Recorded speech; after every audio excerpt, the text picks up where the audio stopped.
आप देख रहे हैं खबरों, तबसरों और तज्जियात पर मबनी पाकिस्तान का सबसे मोतबर न्यूज शो दुनिया, कामरान खान के साथ। अस्सलाम वालेकुम, मैं हूँ कामरान खान। प्रोग्राम की इब्तिदा ही नाखुशगवार खबर है, लेकिन सिंध में करप्शन की एक और भयानक दास्तान सामने आई है और इसका ताल्लुक थर में कोयले से बिजली पैदा होने वाले मंसूबे से है और इससे मुंसलिका एक मंसूबा जिसके ज़रिए इस मंसूबे तक पानी पहुँचाना और यहाँ से गंदा फुजला निकालने का मंसूबा, जिसके लिए हुकूमत सिंध ने 9 साल में इसको मुकम्मल करने की जो तैयारी 9 साल कबल की थी वो अब तक मुकम्मल नहीं हो सका है। और इसके नतीजे में ये 3 मंसूबे जो कुल 12 अरब 92 करोड़ रुपए में तकमील तक पहुंचने थे, अब उनकी लागत 42 अरब रुपए तक पहुंच गई है।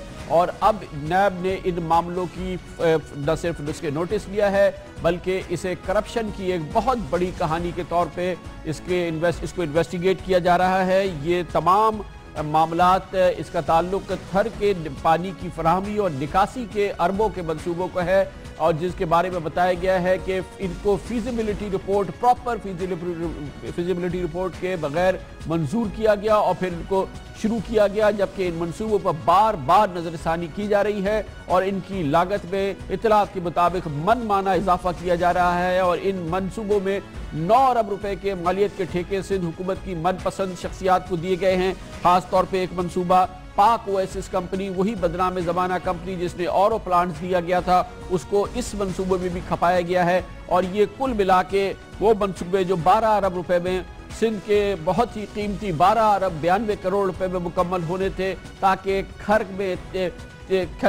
थर के कोयले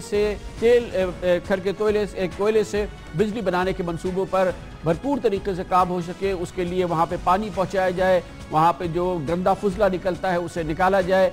ये तमाम मंसूबे इससे पहले के मुकम्मल हो, इनकी लागत में कम से कम 6 गुना के करीब इजाफा हो चुका है और अब ये करप्शन की एक बड़ी स्टोरी बन गई है और इसके लिए नैब हरकत में आ चुकी है और इस सिलसिले में तैयारियां की जा रही हैं। 3 मंसूबों में पहला मंसूबा जो था, पहले मंसूबे के तहत मीरपुर खास के शहर से LBOD सेम नाले से एक नया सेम नाला निकालकर खारे पानी को जिला उमरकोट में नबीसर के इलाके तक लाना था। इस पानी को एक खारा पानी होता, जिसके बाद इस पानी को RO प्लांट के जरिए मीठा करके 42 किलोमीटर लंबी पाइपलाइन के जरिए इसे थर में कोयले के ज़खायर तक पहुंचाना था। इतला के मुताबिक इस मंसूबे की लागत 9 अरब रुपए से बढ़ के अब 34.5 अरब रुपए हो गई है। ये 9 अरब का मंसूबा अब कहा गया है कि ये 34 अरब रुपए में लगेगा। अरबों की बात हो रही है, करोड़ों की नहीं। 9 अरब का मंसूबा 34 करोड़ का हो गया है। दूसरे मंसूबे का ताल्लुक थर में कानकनी के दौरान जमीन से निकलने वाले खारे पानी और जहरीले पानी की निकासी के मंसूबे का है। इसकी लागत 3 अरब 67 करोड़ रुपए से बढ़ के अब 6 अरब 74 करोड़ रुपए तक पहुंच गई है और इसकी मंजूरी भी दे दी गई है। ये मंसूबा भी 2011-12 में मुनासिब फीजिबिलिटी रिपोर्ट के बगैर शुरू किया गया था। इस मंसूबे का डिज़ाइन और लागत में बड़ी तब्दीली के बावजूद इस ठेके के लिए नया टेंडर तलब करने के बजाय पहले से मंजूर शुदा बदनाम ज़माना और पाक ओएसिस कंपनी को पुराना ठेका दे दिया गया है। ये वही पाक ओएसिस कंपनी है जो कि सिंध में 2200 RO प्लांट्स के लिए 25 अरब रुपए के ठेके की हकदार समझी गई थी। तीसरे मंसूबे का ताल्लुक ये था कि एक मास्टर प्लान बनाया जाए और मास्टर प्लान के मंसूबे की लागत को 17 करोड़ 67 लाख रुपए से बढ़ा के अब 78 करोड़ 70 लाख रुपए तक पहुंचा दिया गया है। और 9 बरस कबल शुरू होने वाले इस बुनियादी मंसूबे को 16 महीनों के अंदर मुकम्मल किया जाना था। जी हाँ, 9 बरस पहले ये शुरू होता, इसे 16 महीने में मुकम्मल किया जाना था, लेकिन नाक़िस मंसूबा बंदी और बार बार लागत में इजाफे के बायस ये मंसूबा आज तक भी 9 साल बाद भी मुकम्मल नहीं हो सका है। और इसलिए थर में पानी की फराहमी और निकासी के तमाम मंसूबे वाटर मास्टर प्लान के बाद तामीर होने थे, लेकिन इस मास्टर प्लान के अदम मौजूदगी में ही तीसरे मंसूबों पर काम हो चुका है। 42 अरब रुपए के काम शुरू हो चुके हैं, लेकिन इसके लिए ना मास्टर प्लान है और ना ही दूसरी तैयारियां हैं, ना प्रॉपर फीजिबिलिटी रिपोर्ट है और अब इसके लिए अदायगियां हो रही है। मनपसंद लोगों को इस सिलसिले में नवाजा जा रहा है। ठेके जिन लोगों को मिल रहे हैं वो मुंसलिक है बड़ी अहम शख्सियात के साथ और ये मंसूबा है जिसका ताल्लुक न सिर्फ सिंध बल्कि पूरे पाकिस्तान की जो तवानाई की सूरत हाल है उससे इसका बराह रास्त ताल्लुक है, क्योंकि थर से जो कोयला पैदा होना है, निकलना है, उससे बड़ी तादाद में हज़ारों मेगावाट बिजली बननी है, जिसके लिए अब वहाँ पे कारखाने भी बनने शुरू हो गए हैं। लेकिन उसके लिए कलीदी किरदार होगा ये पानी के मंसूबों का, जो पानी वहाँ पहुँचना है और पानी जो वहाँ से गंदा पानी वहाँ से निकाला जाना है। ये पूरा मामला 12 अरब रुपए में हो सकता था, लेकिन अब इसकी जो लागत है वो 42 अरब रुपए तक पहुँच चुकी है, यानी कि सीधे सीधे 30 अरब रुपए का इजाफा हो गया है सिर्फ थर के पानी के मंसूबों के हवाले से। करप्शन की एक और गजबनाक दास्तान है। इत्तलात के मुताबिक नैब ने अब इसकी तहकीकात शुरू की है और नैब अब इस सिलसिले में अफसरान को भी बुला रही है और दीगर तफसीलात भी इकट्ठा कर रही है। इसके बारे में मजीद मालूमात हासिल करते हैं और इसके लिए हमें ज्वाइन किया है एक बार फिर हमारे नुमाइंदे खुसूसी अख्तियार खोकर ने। बहुत बहुत शुक्रिया अख्तियार खोकर साहब। पहले तो ये बताइएगा कि ये मंसूबा नाअहली का लगता है या ये करप्शन का मंसूबा है, क्योंकि इसमें नाअहलियत बहुत ज़्यादा नुमायां हो रही है कि जो चीज़ें अब से तकरीबन 6 साल पहले मुकम्मल हो जानी चाहिए थी, कुल मिला के 12 अरब रुपए में, वो मुकम्मल नहीं हुई, जिसकी वजह से इनकी लागत 42 अरब तक पहुंच चुकी है। ये करप्शन की इसमें क्यों स्मेल आ रही है और क्यों इसको करप्शन के केस में की तरह से डील किया जा रहा है? हाँ कामरान साहब, बेसिकली तो नाअहली ज़ाहिरी तौर पे नज़र आ रही है कि इनकी बुनियादी जो फिजिबिलिटी रिपोर्ट्स हैं और उसके अलावा जो डिज़ाइन सर्वे जो चीज़ें होनी थी, जो ज़रूरी होती हैं किसी भी तरक्याती मंसूबे को शुरू करने के लिए, वो नहीं बनाई गई। लेकिन ये बार बार जो इजाफा हो रहा है, बार बार ये तकरीबन 3 बार जो बड़ा मंसूबा है मीरपुर खास से जो उमरकोट, फिर उमरकोट से नबीसर से आगे जो पाइपलाइन बिछा के जाए, जो 34 अरब रुपए का मंसूबा है, उसमें करप्शन की बू इसलिए आ रही है कि इस मंसूबे के तहत एक वाज़ेह मिसाल या उसके जो डॉक्यूमेंट्री सबूत हमें मिले हैं वो ये हैं कि इस मंसूबे के तहत तकरीबन 6.5 अरब रुपए का काम होना था। पाइपलाइन बिछाने का ठेका था जो नज़रसानी शुदा जो PC1 थी उसमें मंजूर किया गया था, लेकिन ये ठेका इस ठेके के जो बोलियां आई और ये जो ठेका है ये मंजूर हुआ है तकरीबन 12.5 अरब रुपए में। 12.5 अरब रुपए उसूली तौर पे, कानूनी तौर पे सूरत हाल ये थी कि जब तक दूसरी बार या तीसरी बार नज़रसानी PC1 मंजूर थी और ये मंसूबा जो काम थे 6.5 अरब के, वो 12.5 अरब पे पहुंचे। और ये जो पोर्शन है नबीसर से और बजियार तक पाइपलाइन का, इसका ये मंसूबा पहले 5 अरब का था, फिर 9 अरब पे, अब 17 अरब पे ये सिर्फ इस एक पोर्शन का पहुंचा है। तो इसमें जो 12 अरब रुपए के ठेके दिए गए बगैर मंसूबा रिवाइज मंजूर कराए बगैर, और ये मंजूरी CDWP जो फेडरल गवर्नमेंट का इदारा है वहाँ से होना था, उसके बगैर 12 अरब के ठेके, 12.5 अरब के ठेके दिए, जिसमें 8 अरब के ठेके शाहरुख इंजीनियरिंग कंपनी, जो शाहरुख जतोई एक नाम है, जो सिकंदर जतोई का बेटा है, उसकी कंपनी, 8 अरब रुपए के मंसूबे उसके दिए गए। और उसके अलावा RO प्लांट्स का जो मामला है उसमें भी जो लागत है और उसका जो ठेका दिया गया है वो उसकी कोई मतलब कोई तस्दीक नहीं है कि इसका असल काम कितने का होना है जी। लेकिन अब इस सिलसिले में नैब क्या जानने की कोशिश कर रही है? नैब इसको एक करप्शन के केस के तौर पे इसकी इन्वेस्टिगेशन कर रही है, उसके नज़दीक इसमें क्या अहम मामलात हैं? कामरान साहब, नैब के दायरे में इसलिए ये मामला आ जाता है, एक तो ये शक पैदा हो जाता है कि जब इस मंसूबे को 9 अरब रुपए से शुरू किया था या 12 अरब रुपए से ये तीनों मंसूबे शुरू किए गए थे, तो उसमें बार बार जो तब्दीली हुई है, ख़ास तौर पे पाइपलाइन जो है, पहले GPR था, फिर HDP पाइपलाइन आ गया, उसके अलावा दीगर उसकी डिज़ाइन बार बार चेंज होती रही। तो इसलिए ये मामला करप्शन को उसमें आता है। इसमें सबसे मतलब आंसर ये होता है कि ये मंसूबा पहले तो फिजिबिलिटी के बगैर क्यों शुरू किया गया और इसमें बार बार ये इजाफा क्यों हो रहा है, और उसके अलावा जो ठेके दिए गए हैं उसकी जो बुनियादी कानूनी और कवायद की जो ज़रूरतें हैं वो पूरी नहीं की गई, उसके बगैर ये ठेके दिए गए। तो ये इसलिए ये सारा मामला नैब के उसमें आता है। जैसे वो फजले का आपने बताया, जो सनती फजला और जहरीला पानी जो आउट ड्रेन होना है, निकासी का मंसूबा है, वो 3 अरब से 6.5 अरब रुपए पर आया और कानून के मुताबिक इस मंसूबे के लिए अलग टेंडर होना था। उसकी डिज़ाइन चेंज हो गई, उसके काम के जो जितने भी काम थे वो चेंज हो गए, तो उसके लिए दोबारा टेंडर होना था। बगैर दोबारा टेंडर किए बगैर उसी कंपनी को जो पहले मंजूर की गई थी उसी को ठेका दिया गया। तो ये सारे मामले जो है ना उसी करप्शन के दायरे में ही आ जाते हैं, जिसके लिए नैब ने इस मामले को टेकअप किया है। अच्छा, इस वक्त करंट स्टेटस क्या है? आज इन तीनों मंसूबों की सूरत-ए-हाल क्या है।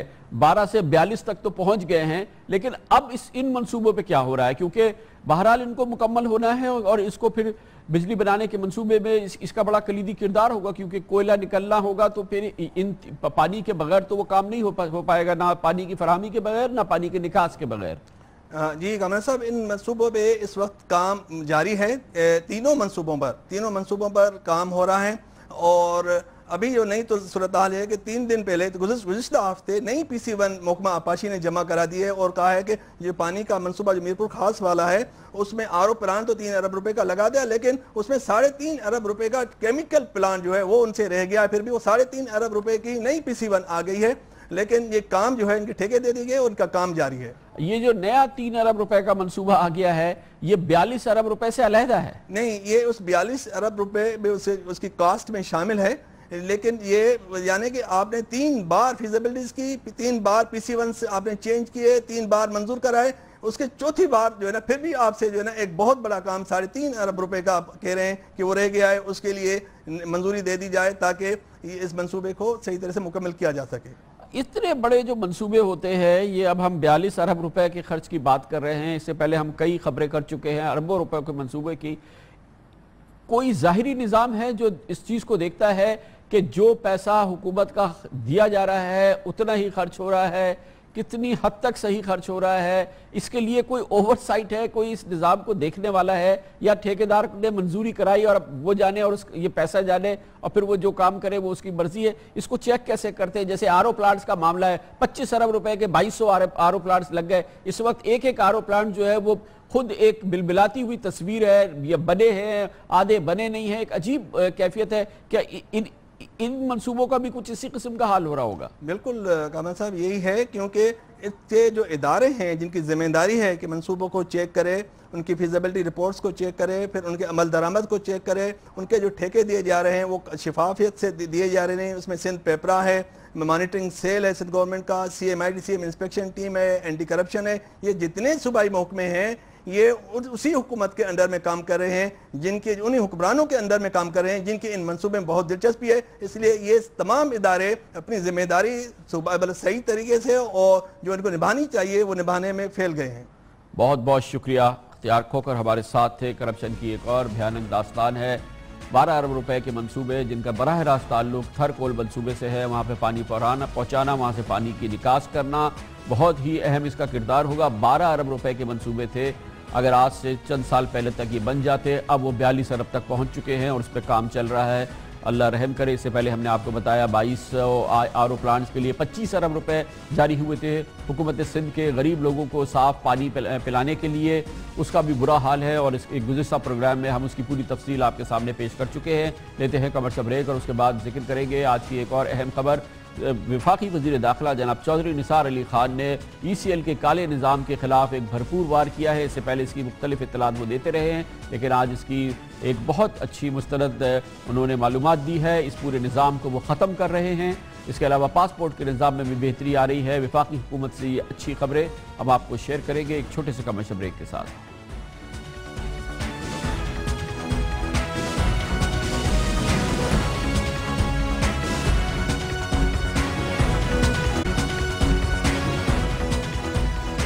Welcome back. वफाकी हुकूमत से अच्छी खबरें आई हैं और बहुत ही अच्छी और मुस्तरद खबर है जो कि वफाकी हुकूमत के वजारत दाखिला से आई है। और आज वफाकी वज़ीर दाखिला जनाब चौधरी निसार अली खान ने दो टोक अंदाज में कहा कि वो ECL के काले निज़ाम को ख़त्म कर रहे हैं। ECL का वो काला निज़ाम है जिससे अब से चंद साल पहले तक हज़ारों पाकिस्तानी उसके शिकार बनते थे। ये वो निज़ाम था जिसके तहत पाकिस्तान के मुख्तलिफ कानून नाफिज करने वाले इदारे, मुख्तलिफ फाइनेंशियल इंस्टीट्यूशन, बैंक्स अपना असर रसूख इस्तेमाल करते थे और किसी शख्स के खिलाफ अगर उनके पास कोई शिकायत होती थी तो वो अगर चाहते तो उसकी इत्तला वो वजारत दाखिला में पहुंचाते और उसका नाम एग्जिट कंट्रोल लिस्ट में डाल देते। इसका मतलब ये होता था कि ये अशखास पाकिस्तान پاکستان سے باہر نہیں جا پاتے، اس کے لیے نہ انہیں کوئی شو کاز نوٹس دیا جاتا، نہ ہی ان کو نوٹس کوئی دیتا، نہ ہی ان کو اس کی پیشگی اطلاع ہوتی۔ ہوتا یہ تھا کہ یہ پاکستانی جب باہر جانے کے لیے بیرون ملک کے سفر کے لیے ایئرپورٹ جاتے تو وہاں پہ ان کو ایف آئی اے امیگریشن کا عملہ بتا دیا کرتا کہ آپ کا نام ایگزٹ کنٹرول لسٹ یعنی ای سی ایل پر ہے اور آپ پاکستان سے باہر نہیں جا سکتے۔ اس کے بعد ان کے چکر شروع ہوتے اسلام آباد کے، وزارت داخلہ کے، اور پھر شروع ہوتا سلسلہ ایک سفارشوں کا، بڑی بڑی سفارشیں جاتی، اور اگر گزشتہ سالوں کے حالات دیکھیں تو پھر بڑی بڑی رشوتوں کے کام بھی شروع ہوتے۔ ایگزٹ کنٹرول لسٹ سے نام کو نکالنا ایک بہت جوئے شیر لانے کے مترادف چیز ہوتی تھی، اور اس کا مطلب یہ ہوتا تھا کہ شاید آپ نے کوئی بہت بڑا تیر مارا کہ آپ کا نام ای سی ایل سے نکالا گیا یا ون ٹائم نکال دیا گیا، کیونکہ ایک یہ بھی اصطلاح ہوتی تھی جس میں کہا جاتا تھا کہ آپ کا نام رہے گا لیکن ایک بار آپ کو جانے کی اجازت دی جاتی ہے۔ لوگ پھر چکر لگاتے ہوئے عدالتوں میں پہنچتے، پھر عدالتیں جواب نہیں طلب کرتی، اور پھر کہیں جا کے یہ ناموں کا سلسلہ نکالنے کا سلسلہ شروع ہوتا۔ ای سی ایل بدنام زمانہ، اور اس میں دسیوں ہزاروں پاکستانیوں کے نام شامل کر دیے جاتے۔ اس میں تجارت پیشہ لوگ بھی ہوتے، کاروباری لوگ بھی ہوتے، پکے ملزمان بھی ہوتے تھے، لیکن ایسے لوگ جن کی ہر صورت میں پاکستان سے باہر جانے کی پابندی ہونی چاہیے وہ مٹھی بھر ہوتے، مگر اس کا بے مہار استعمال اس طرح سے ہوتا کہ اس سے دسیوں ہزاروں پاکستانی متاثر ہوتے۔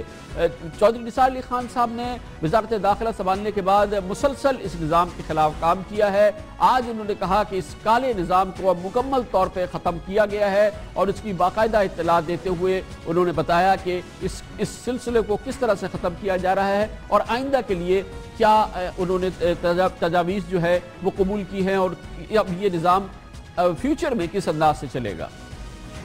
ای سی ایل کے بارے میں اب واضح پالیسی ہوگی۔ ہم تقریباً 5000 لوگ بلکہ اس سے زیادہ ای سی ایل سے خارج کر رہے ہیں۔ 59,000 کی بلیک لسٹ جو ایک علیحدہ استعمال کی جاتی تھی، وہ بھی تقریباً اسے ملتی جلتی تھی، وہ مکمل طور پر ختم کر رہے ہیں۔ اس بلیک لسٹ میں جو فورنرز کا نام ہے، غیر ملکی، ان کے لیے ایک علیحدہ ویزا کنٹرول یا پاسپورٹ بین، انہوں نے جعلی پاسپورٹ پاکستان کے لیے تھے، ان کے لیے ایک علیحدہ، مگر وہ سارے غیر ملکی ہیں۔ مگر اب یہ نہیں ہوگا کہ لوگوں کو ای سی ایل پہ ڈال کے بھول جایا جائے گا۔ باقاعدہ اس کا نوٹیفیکیشن ہوگا، اور جس کو بھی ای سی ایل پہ ڈالا جائے گا اس کو باقاعدہ گنجائش دی جا رہی ہے اپیل کرنے کی۔ مگر 1 سال کے بعد ریویو کیا جائے گا کہ کیا یہ شخص یا شخصیت مزید ای سی ایل پہ رہنے کا جواز ہے، اور جو آخری حد ہے 3 سال۔ یہ تو ہوا ای سی ایل کے کالے نظام کے خاتمے کے حوالے سے 2 ٹوک اعلان جو کہ جناب چودھری نثار علی خان نے کیا۔ اس کے علاوہ وزارت داخلہ کے ہی ماتحت ہیں دو بہت اہم ادارے جن کا تعلق عوام کی روزمرہ کی زندگی سے ہے۔ ایک ہے پاسپورٹ کا محکمہ اور ایک نادرا کا محکمہ۔ یہ بات یقینی طور پہ کہی جا سکتی ہے کہ نادرا کے محکمے میں بھی بہت اچھی تبدیلیاں آ رہی ہیں، جس کے نتیجے میں شناختی کارڈ کا حصول اور اس کے بنانے کا طریقہ، اس میں بہت صفائی آ رہی ہے، شفافیت آ رہی ہے، اور اس میں بہت زیادہ ایفیشنسی دیکھنے میں آ رہی ہے۔ اس کے علاوہ اس محکمے میں کرپشن کے خلاف بھی بھرپور کارروائیاں کی گئی ہیں، جس کی مثال پچھلے چند دنوں میں ہم نے کراچی میں دیکھی ہے۔ اس کے علاوہ پاسپورٹ کے محکمے میں بھی اصلاحات اور بہت ہی اچھی مستند اصلاحات لائی جا رہی ہیں، اور جس کا کہ ظاہر ہے کہ پاکستانیوں کو براہ راست فائدہ ہوگا، اور حکومت کی جانب سے کسی بھی ڈپارٹمنٹ پہ اگر بہتری کی صورت آتی ہے تو وہ ایک سائے آف ریلیف، ایک سکون کی سی خبر ہوتی ہے۔ پاسپورٹ کے محکمے کے بارے میں جناب چودھری نثار علی خان نے آج بتایا۔ پاسپورٹ کے حصول کے لیے ایس ایم ایس سروس، گویا کوئی بھی شخص، کوئی بھی پاکستانی پاسپورٹ کے لیے اپلائی کرتا ہے تو اسے ایک ایس ایم ایس نمبر دیا جائے گا۔ تو پاسپورٹ آفس میں جانے سے لے کر واپس گھر جانے تک وہ چند زاویوں کے اندر وہ فیڈ بیک اس ایس ایم ایس سروس پہ دے گا۔ اس میں کہ کیا کوئی کرپشن کا عنصر تو نہیں اس نے دیکھا، اس کے ساتھ ایٹیٹیوڈ کیا رہا پاسپورٹ آفیسرز کا اور عملے کا، اور کچھ تجاویز جو وہ دینا چاہتا ہے اس کی امپروومنٹ کا۔ اس کے ساتھ ساتھ اس کو یہ بھی علم ہوگا کہ کب اسے پاسپورٹ ملے گا، مختلف مراحل، گویا پروگریس۔ اب اسے کسی کے پاس جا کر پیسے دے کر पासपोर्ट के असूल के लिए कोई सिफारिश नहीं करानी पड़ेगी। बहुत अच्छी बात है, वेल डन, क्योंकि वफाकी हुकूमत हो या सूबाई हुकूमतें, हर वजारत से और उसके तहत जितने डिपार्टमेंट्स है, तवक्को ये की जाती है कि उनकी कारकर्दगी में बेहतरी आती जाएगी। और बेहतरी न सिर्फ ये कि वो सालाना आएगी, वो हफ्तावार आएगी या माहाना आएगी और सह माही आएगी, और आवाम को उसके बारे में बाकायदा बताया जाएगा कि हमने अपने इस डिपार्टमेंट में ये इंप्रूवमेंट्स लाई हैं। वजारत दाखिला की जानिब से आज ये मुतादिद ऐलानात यकीनी तौर पर ये खुश आइन हैं। लेते हैं खबर से ब्रेक और उसके बाद हम एक खुसूसी आपको खबर देंगे, और उसके अंदर की खबर कि एक मुस्तनद केस रजिस्टर हुआ है जिसमें करप्शन और दहशतगर्दी साबित हो गई है। ये कैसे आपस में जुड़े हैं, और अफसोस के साथ ये भी कि कारोबार और बिजनेस और दहशतगर्दी का भी एक ताल्लुक सामने आया है। इसके बारे में भी हम आपको बताएंगे खुसूसी रिपोर्ट पे एक कमर्शियल ब्रेक और न्यूज़ हेडलाइंस के बाद।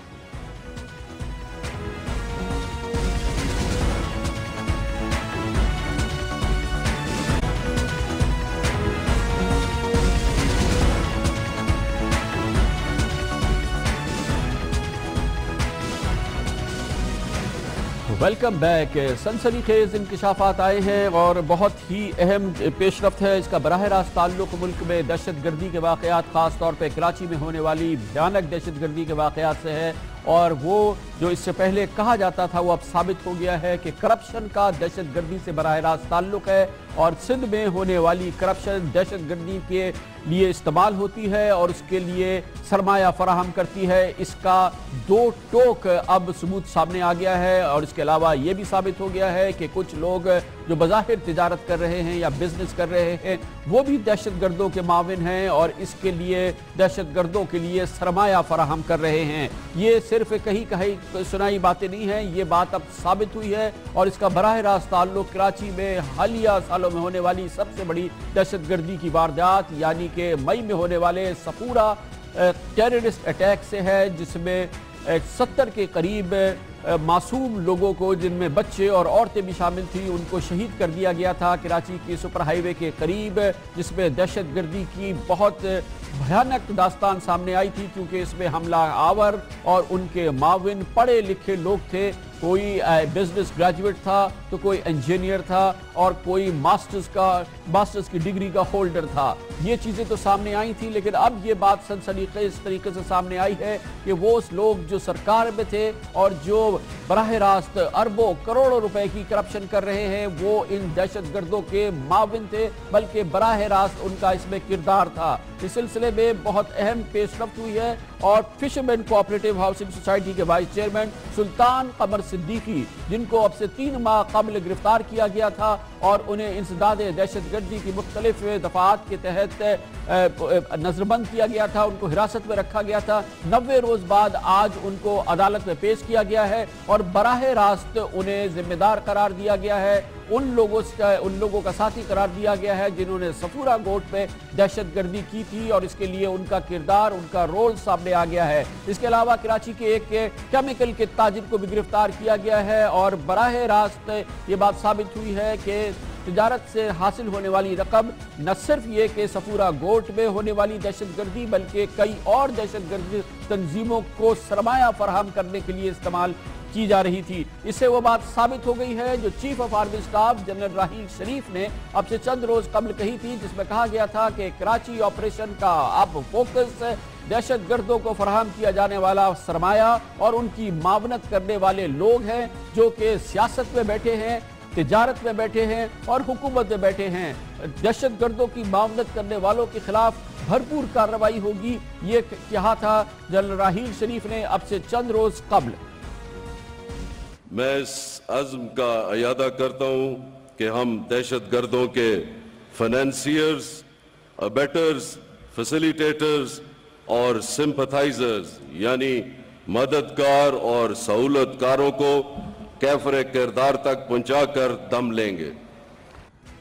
न सिर्फ ये बात सनसनीखेज तरीके से सामने आई है कि हुकूमत में बैठे हुए या करप्शन में मुलव्विस अफसरान और शख्सियात दहशतगर्दों को सपोर्ट कर रहे हैं, मावनत फराहम कर रहे हैं, बल्कि जैसे कि मैंने आपको बताया कि एक केमिकल ट्रेडर पकड़ा गया है, शीबा अहमद इसका नाम बताया गया है, जो कि अपना सरमाया एक नहीं कई दहशतगर्द तंजीमों को बल्कि दहशतगर्दों को फराहम कर रहा है। इसके अलावा ये भी एक बहुत ही حیران کن سنسنی خیز انکشاف سامنے آیا ہے کہ اس معلومات کو مخفی رکھنے کے لیے باقاعدہ پولیس میں موجود لوگوں نے کارروائی کی ہے. اس معلومات میں اور اس میں ملوث لوگوں کو چھپایا گیا ہے اور باقاعدہ سرکاری رپورٹس میں سے ان کا نام حذف کیا گیا ہے. یہ بات بھی سنسنی خیز طریقے سے سامنے آئی ہے. تو نہ صرف یہ کہ دہشت گردی سے کرپشن کا تعلق ثابت ہو گیا ہے، دہشت گردی سے بزنس مین کے لبادے میں چھپے ہوئے لوگ بے نقاب ہو رہے ہیں، بلکہ پولیس کے اندر بھی ایسی کالی بھیڑوں کا انکشاف ہوا ہے جو کسی بھی وجہ سے دہشت گردوں کے معاونین کے نام چھپا رہے ہیں. اور اتنی اہم دہشت گردی کی واردات میں ملوث کے لوگوں کے ناموں کو نہ صرف چھپایا گیا ہے بلکہ انتہائی حساس معلومات کو مخفی رکھا گیا ہے. اور اس کی کوئی وجہ سمجھ میں نہیں آتی بجائے اس کے سوائے اس کے کہ شاید یہ بھی لوگ دہشت گردوں کے معاون کار ہیں. بہت ہی اہم معلومات ہے، اس پر ہم مزید گفتگو کریں گے اور اس کے لیے ہمیں جوائن کیا ہے دنیا نیوز کے کراچی کے بیورو چیف جناب ریحان ہاشمی نے. بہت بہت شکریہ ریحان ہاشمی صاحب. بہت بڑی ڈیولپمنٹ ہے دہشت گردی کے خلاف جو آپریشن ہو رہا ہے اس حوالے سے. ایک طرف جو کرپشن کی منی انوالو ہو رہی ہے، پیسے انوالو ہو رہے ہیں، اس کے لیے ایک ثبوت سامنے آ گیا ہے، ایک شخص کو باقاعدہ نامزد کر دیا گیا ہے، ایک تاجر کو ہو گیا ہے. پولیس والوں کی بھی پہلے تو یہ بتائیے سلطان قمر صدیقی کا رول کیا تھا اس صفورہ گوٹ واقعے کے حوالے سے؟ دیکھیں سب سے بڑی اہم انکشاف جیسے آپ نے خود کہا کہ یہ ہے کہ جو سیانہ صفورہ کا واقعہ ہوا اس میں لائسنس یافتہ جو پستول تھی جو 9mm استعمال کی گئی ہے وہ باقاعدہ لائسنس بنایا گیا تھا. یہ بھی بڑا ایک اہم انکشاف ہے کہ جو اتنی بڑی دہشت گردی کی واردات ہوئی اس میں جو حملہ آور تھے ان میں سے کچھ کے پاس لائسنس یافتہ اسلحہ تھا. جی بالکل یہ ثابت ہو گیا اور لائسنس تھا نعیم نامی شخص کا. یہ پوری ایک چین تھی جو ساتھ جو مین اس کا کلپریٹ تھا اس کے ساتھ رابطے میں تھی.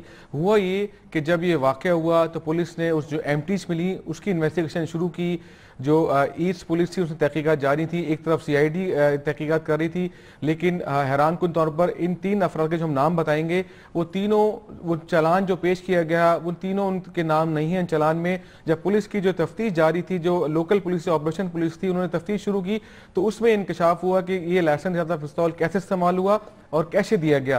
اس کی کہانی اس طرح تھی کہ نعیم نامی شخص کا یہ لائسنس تھا جو اس نے اسعد عزیز سے رابطہ کیا اور اپنا لائسنس یافتہ پستول اس کو دیا. اس کے نتیجے میں یہ فائرنگ ہوئی اور اتنے لوگ مارے گئے. جب تحقیقات شروع ہوئی تو پتہ چلا کہ یہ نعیم کا رابطہ تھا ایک شبلی نامی شخص سے جو کراچی میں سلطان قمر کا قریبی ساتھی ہے، جو وائس چیئرمین تھا فشرمین کوآپریٹو کا. وہ مل کے کراچی میں اسلحے کے جس کو کہا جاتا ہے موبائل فروخت کرتے تھے. اسلحے کی لائسنس یافتہ اسلحہ ہوتا تھا. اب وہ آٹومیٹک ویپن خریدتے تھے اور جس کو آٹومیٹک اسلحہ چاہیے تھا وہ بیچتے تھے. تو نعیم نے شبلی سے رابطہ کیا. شبلی نے یہ کراچی کے مشہور تاجر کی دکان سے یہ اسلحہ حاصل کیا، اس کا باقاعدہ لائسنس کی کاپی دی اور جو لائسنس بنوایا گیا وہ سلطان قمر صدیقی جو وائس چیئرمین تھا فشرمین کا اس نے مدد کی نعیم کے لائسنس میں. تو یہ وہ کام تھا جسے رینجرز حکام نے بڑی کامیابی سے گرفتار کیا ان تینوں افراد کو اور آج ATC کی عدالت میں ان کا ریمانڈ لیا ہے پولیس نے. اور سب سے حیران کن بات تھی کہ ان تمام تینوں افراد کا چلان میں نام ہی نہیں ہے. جو انویسٹیگیشن CID کر رہی تھی جب پولیس نے انویسٹیگیشن کی اور دکان پہ ریڈ کی تو یہ بھی انکشاف ہوا کہ دکان میں وہ تمام ریکارڈ جو تھا اسلحے کا وہ غائب ہے. مطلب یہ کہ پولیس کو اچھی طرح سے پتا تھا کہ یہ بنیادی کردار ہیں اس انتہائی اہم کیس کے، مگر ان کا نام باقاعدہ چھپایا گیا تھا اور کسی بھی وجہ سے ان کے نام کو نہیں لیا گیا تھا. دیکھیں یہی وجہ تھی جس کی وجہ سے آج ان کا ریمانڈ لیا گیا ATC کورٹ سے اور رینجرز کو اطلاع ملی تھی. ہمارے ذرائع کہتے ہیں کہ ان کے بعد رینجرز نے پولیس کے تعاون سے پکڑا اور آج پولیس نے اس کا ATC سے ریمانڈ لیا ہے. اس کے بعد مزید انکشافات سامنے آئیں گے جس میں یہ بھی بات سامنے آئیں گے سلطان قمر صدیقی کے پاس ایسے بہت سے لائسنس ہیں جس پہ وہ اسلحہ خریدتا ہے اور لوگوں میں آگے فروخت کرتا ہے. تو ایک وہ ذریعہ تھا لیکن پولیس کے افسران کافی پریشان ہیں، حیران بھی ہیں کہ جب چلان پیش کیا گیا تو ان تینوں کا نام معاونت کار میں کیوں نہیں ڈالا گیا، کیونکہ لائسنس یافتہ اسلحہ استعمال کیا گیا اس کا ریکارڈ کیوں نہیں رکھا گیا اور نہیں چلان میں نہ پیش کرنے کی کیا وجوہات ہیں جو ایک بڑا سوالیہ نشان ہے. یہ بھی بہت اہم بات ہے کیونکہ شاید ہی کبھی ہوا ہو پاکستان میں کہ اتنی بڑی دہشت گردی کی واردات ہو اس میں باقاعدہ لائسنس یافتہ لائسنس شدہ اسلحہ جو ہے वो इस्तेमाल किया गया हो। देखिए कामरान साहब, अब तक की जो हमने कराची में रिपोर्टिंग की है, आज तक ऐसा नहीं हुआ कि किसी में लाइसेंस याफ्ता असला बनाया गया, इस्तेमाल किया गया हो, और वो भी कराची से इसका असला लाइसेंस जारी किया गया हो और वो इस्तेमाल हुआ हो। ऐसा लगता है कि नईम के काफ़ी ताल्लुकात थे साद अजीज से, जैसे कि आपने एक अभी ताजिर का नाम बताया, वो भी साद अजीज से राब्ते में था, तो तमाम लोग एक दूसरे से इंटरकनेक्ट हैं। और अच्छा, ये जो शीबा अहमद है, जो ताजिर है, जिसको डिफेंस के फेज 5 से गिरफ्तार किया गया है, इसके बारे में हमारे पास क्या क्या मालूमात है? देखिए, अभी हम थोड़ी देर में आपको उसका पासपोर्ट, उसकी तस्वीर भी अपने नाज़रीन को दिखाएंगे जो हमने हासिल कर ली है। उसके अलावा ये सबसे हैरानकुन बात है कि ये इसकी जो लैपटॉप है उसमें से ऐसे सनसनीखेज जो ईमेल्स मिली, इसमें दाइश की कोई 10 से 12 ईमेल्स मिली, इससे राब्ते में था, ये अल-कायदा को फंडिंग करता था और इसको सानिया सफूरा के वाक़े का पूरा इल्म था। इसने उनके असले की खरीदारी, उनकी गाड़ी, उनको खाने पीने का सामान, जिस घर में उनको रखा जाता था, जहां वो रैकी कर रहे थे, उसमें जो फ्यूल खर्च होता था, वो तमाम फंडिंग ये शीबा अहमद करता था। इसकी कराची, दुबई और एक बैरून मुल्क में बड़े कारोबार हैं केमिकल के, और ये बड़े पैमाने पर गुज़िश्ता 5 सालों से इनकी फंडिंग कर रहा था। इसके जो पासपोर्ट हैं उसमें कई ममालिक के वीज़े लगे हैं और ये बासानी आता जाता था। जब सानिया सफूरा का वाक़या हुआ उसके बाद ये चला गया था, लेकिन तहकीकाती इदारों काफ़ी बड़ी कामयाबी हासिल की है। उसमें इन्वेस्टिगेशन में सामने आया कि क्योंकि जो फ़ोन मोबाइल्स पकड़े गए थे उनके CDR, उसमें भी साबित हुआ था कि ये फंडिंग हुई है।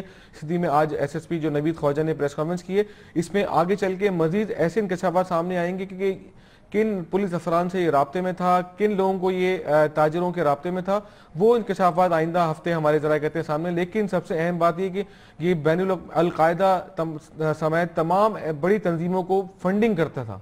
तो ये जो शीबा अहमद हुआ, ये जो शिबली हुए, नईम हुए, साद अजीज जिसने के सफूरा गोट किया, फिर वो इंजीनियर्स जो पकड़े गए जिनका कि बराह रास्त अल-कायदा से ताल्लुक साबित हुआ। कराची के गुलशन इकबाल के इलाके में लैपटॉप मिला जिसमें ISI का एक अफसर शहीद हो गए। इसके अलावा जो और गिरफ्तारियां सिंध में गिरफ्तारियां हुई थी जिसमें इंजीनियरिंग कॉलेज के जो इलेक्ट्रॉनिक्स इंजीनियर पकड़े गए थे, ये सब मिलाएं तो ये एक गिरोह बन रहा है। देखिए, हमने शुरू में तक जब सानिया सफूरा वाक़या हुआ तो हमने जब तफ्तीशकारों से बात की, उनका 40 रुकनी गिरोह है ये जो काम करता है। देखें, इसमें शीबा अहमद पकड़ लिया है, 3 ये सुल्तान कमर सिद्दीकी, नईम और शिबली पकड़े गए हैं, इनका रिमांड लिया है। साद अजीज समेत वो ग्रुप पकड़ा गया है। एक ISI के जो अफसर शहीद हुए हैं, अपनी जान की कुर्बानी दी, उन्होंने बहुत बड़ा सानिया बचाया कराची होने से, वो एक था। 2 उनके साथ पकड़े गए, उसका दोस्त और एक खुद, वो साले इसका नाम था, साले मोहम्मद, वो मारा गया। अब मजीद ऐसे कुछ लोग हैं जिनकी तादाद 25 से 30 है जो बड़े लिखे नौजवान हैं, उनकी तलाश जारी है और हमारे सिक्योरिटी इदारे काफ़ी इसमें मेहनत कर रहे हैं। इसमें रेंजर्स है, पुलिस है और दीगर हसास इदारे। लेकिन हमारे ज़रा ये भी कहते हैं कि जल्द बड़ी कामयाबी होने वाली है कुछ दिनों में, जिसमें सानिया सफूरा के मुल्ज़मान भी शामिल होंगे जो मफरूर हैं। तो अब ये सानिया सफूरा से मुंसलिक जो पूरी साजिश है, इसके तो तकरीबन बहुत सारे किरदार तो पकड़े जा चुके हैं, लेकिन सबसे परेशान कुन बात यह है कि इसकी इतनी हसास इन्वेस्टिगेशन के बावजूद भी क्रिमिनल तरीके से पुलिस के कुछ लोगों ने कुछ नामों को छुपा लिया और उनकी इन्वॉल्वमेंट को जाहिर नहीं किया। देखिए, बिल्कुल ऐसे ही हमारे जो जराए वो कहते हैं कि IG सिंध को खत लिखा गया जब पुलिस की इन्वेस्टिगेशन जारी थी इसी सिलसिले में, नईम के लाइसेंस सिलसिले में। जब पुलिस ने इस दुकान पर रेड किया तो दुकानदार का बयान पुलिस के पास है, उसने हैरानकुन बात ये बताई कि जी यहाँ से तमाम रिकॉर्ड एक पुलिस जो पहले कर रही थी CID, वो यहाँ से उठा के ले गई है। उस रिकॉर्ड को हासिल करने के लिए IG सिंध को खत लिखा गया कि पुलिस इन्वेस्टिगेशन कर रही है, हमारे इल्म में बात आई है कि असला लाइसेंस याफ्ता है और ये लोग मुलव्विस हैं। उसके बाद आज पुलिस ने इसका रिमांड लिया है, अभी आज रिमांड लिया है। उसके बाद अब आगे चल के हमारे जरा कहते हैं कि जो मामनतकार हैं असल, जो जैसे आपने खुद बताया, इनके जो मेन किरदार हैं, ताने बाने, वो आगे मजीद लोगों में जोड़े जाएंगे और पुलिस काफ़ी मुतमईन है इस तफ्तीश से और कहा जाता है कि जो मरकजी मुल्ज़िम है, जो मफरूर है, उस तक पुलिस जल्द पहुंच जाएगी। अच्छा, ये बिल्कुल अलग अलग गिरफ्तारियां हैं या एक दूसरे से जुड़ी हुई हैं? जो सुल्तान कमर सिद्दीकी वगैरह को पकड़ा गया, जो एक और बड़े ताजिर की जो असलाह की दुकान है वो, और उसके बारे में जो मालूमात मिली है, और ये शीबा अहमद जो पकड़ा गया है, ये सब एक दूसरे से कनेक्टेड हैं? जी बिल्कुल, ताने बाने मिल रहे हैं। जैसे कि पहले साद अजीज पकड़ा गया, सारे पढ़े लिखे नौजवान थे, लेकिन उसमें मुअम्मा हल नहीं हो रहा था कि असला कौन सा था। लेकिन कभी भी वाक़या होता है, किसी भी बड़ा सानिया हो, कोई फायरिंग का वाक़या, तो पुलिस सबसे पहले पूछती है किसी भी मुलजिम को पकड़ने के बाद असला कहाँ से आया। हैरान कुन तौर पर ये जो साद अजीज समेत दीगर लोग पकड़े गए, इनसे पूछा गया असला कहाँ से आया, लेकिन जब पता चला तो उस चैप्टर को छुपा दिया गया। इसके नतीजे में 3 नाम सामने आए। अब जब ये तहकीकात जारी थी कि दूसरा सवाल होता है कि फंडिंग कौन करता है। 2 अहम किरदार होते हैं किसी भी बड़े साने को खुद करने के लिए जो दहशतगर्द प्लानिंग करते हैं, एक फंडिंग और वो असला, वो दोनों बातें सामने आ गई हैं। अब इसके जो मामलतकार हैं, जो कॉन्स्पायरेसी बनाई है, जो मरकजी किरदार, अब उसके आसाद इदारे उसकी तलाश कर रहे हैं और उम्मीद है कि उसे भी जल्द गिरफ्तार कर लिया जाएगा। बहुत बहुत शुक्रिया। रेहान हाशमी हमारे साथ हैं। आज का दिन बहुत अहम है। करप्शन का दहशतगर्दी से ताल्लुक साबित हुआ है। तिजारत के भेस में लोग जो बैठे हुए हैं और वो दहशतगर्दों को फाइनेंस कर रहे हैं और उनको सरमाया फराहम कर रहे हैं, उस सिलसिले में बड़ी गिरफ्तारी हुई है। केमिकल ट्रेडर आज कराची में गिरफ्तार हुआ है। एक अफसर जो कि फिशरमैन कोऑपरेटिव हाउसिंग सोसाइटी का वाइस चेयरमैन था, आज से 3 महीने पहले गिरफ्तार हुआ है। उसका ताल्लुक इन दहशतगर्दों से मिला है। इससे पहले हमारे यहाँ पकड़े गए थे MBAs, इलेक्ट्रॉनिक इंजीनियर्स, मास्टर्स, वो सब इस गिरोह से मुंसलिक थे। उनकी गिरफ्तारियां हुई थी। न सिर्फ इस गिरोह से मुंसलिक थे बल्कि अलकायदा से उनका बराह रास्त ताल्लुक था, कुछ का दाइश से ताल्लुक था। मगर अच्छी बात यह है, पॉजिटिव बात यह है कि ये गिरफ्तारियां हो रही है और मुसलसल ये गिरफ्तारियां जारी हैं और आज का दिन भी इस सिलसिले में बहुत अहम है। और ये जो बात इससे पहले सरगोशी में की जाती थी और इस पर शकूक व शुबहात का इज़हार किया जाता था कि दहशतगर्दी में सियासतदान के लिबादे में जो लोग हैं वो भी मुलव्विस हैं, जो सरकारी दफातर में सरकारी ऑफिसर के लिबादे में बैठे हैं वो भी मुलव्विस हैं, जो तिजारत में तिजारती लिबादे में बैठे हैं वो भी मुलव्विस हैं। ये हमारे मुल्क की एक बड़ी ट्रेजिडी है, मगर हकीकत है जो सामने आ रही है और मुसलसल आ रही है। बड़े बड़े इसमें नाम भी सामने आए हैं और आ रहे हैं, शायद आगे भी चल के बहुत आते रहेंगे। ये आज की बहुत अहम खबर थी जो आपसे शेयर की। लेते हैं खबर से ब्रेक और उसके बाद जिक्र करेंगे। अगर साबित हो गया तो पहला बड़ा स्कैंडल होगा मौजूदा हुकूमत के खिलाफ। नैब आखिरी मरहले में है LNG गैस की खरीदारी और उससे मुंसलिका टर्मिनल केस की जो इन्वेस्टिगेशन है वो बहुत आखिरी मरहले में है। इसके बारे में आपको बताएंगे। इसकी तफसीलात इस प्रोग्राम में आप कई बार देख चुके हैं। ये ताज़ा तरीन मालूमात है जो आपसे शेयर करेंगे एक छोटे से कमर्शियल ब्रेक के बाद।